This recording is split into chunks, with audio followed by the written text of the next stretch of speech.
What if I told you that two people could save the exact same amount of money over their lifetime, but one of them ends up with nearly 3 times as much as the other? Same income, same discipline, same amount saved. The only difference is when they started.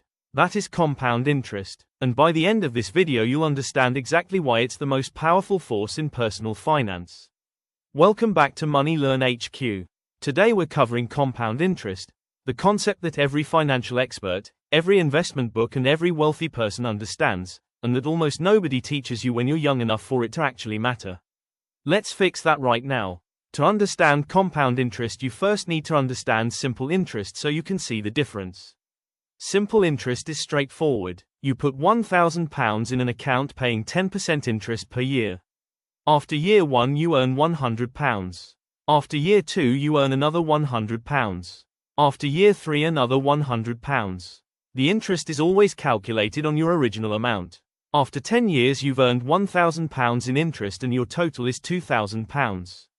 Compound interest works differently. You put the same £1,000 in an account paying 10% per year, but this time the interest is added to your balance and then earns interest itself.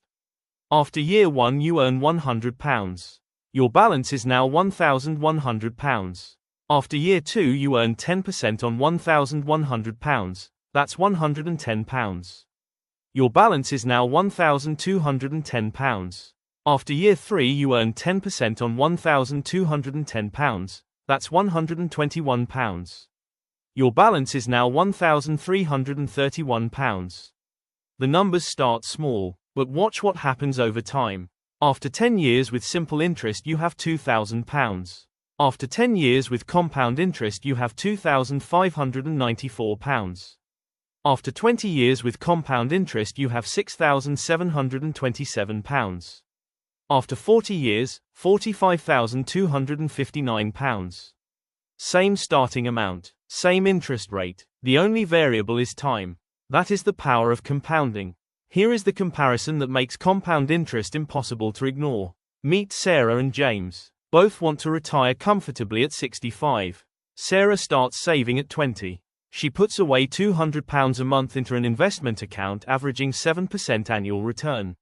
She does this for just 15 years, then stops completely at 35 and never adds another penny.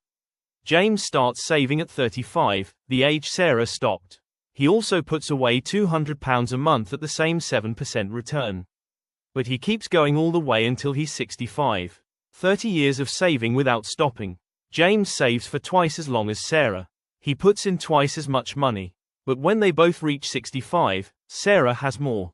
Sarah invested £36,000 over 15 years and ends up with approximately £395,000. James invested £72,000 over 30 years and ends up with approximately £243,000. Sarah wins, by over £150,000, despite stopping saving 30 years earlier. Because she gave compound interest more time to work. That is not a trick. That is mathematics. And it is the most compelling argument for starting to save and invest as early as humanly possible. Understanding compound interest is one thing. Putting it to work is another. Here is where to actually apply it. A stocks and shares ISA is the most tax-efficient place to invest in the UK. Any growth and any returns are completely free from tax. You can invest up to £20,000 per year. Platforms like Vanguard, Moneybox and Hargreaves Lansdown make it straightforward to open one and start with as little as £25 a month. A workplace pension is the second place. Your employer contributes on top of your own contributions. That is free money compounding on top of your money. If you are not maximizing your employer pension match, you are leaving free compound growth on the table every single month. A high-interest savings account works for shorter-term goals. The rates are lower than investment returns, but the compounding still applies and your money is protected. The amount matters far less than you think at the start. £25 a month begun at 20 outperforms £200 a month begun at 40. Start small. Start now. Increase the amount as your income grows. Here is your one action from this video. Open a stocks and shares ISA or check what your employer pension matches, today, not tomorrow. The cost of waiting even 1 year at your age is larger than you think. Drop in the comments how old you are and whether you've started investing yet. No judgment, just honest conversation about where people are actually at with this. Subscribe to MoneyLearn HQ for a new video every week. See you in the next one.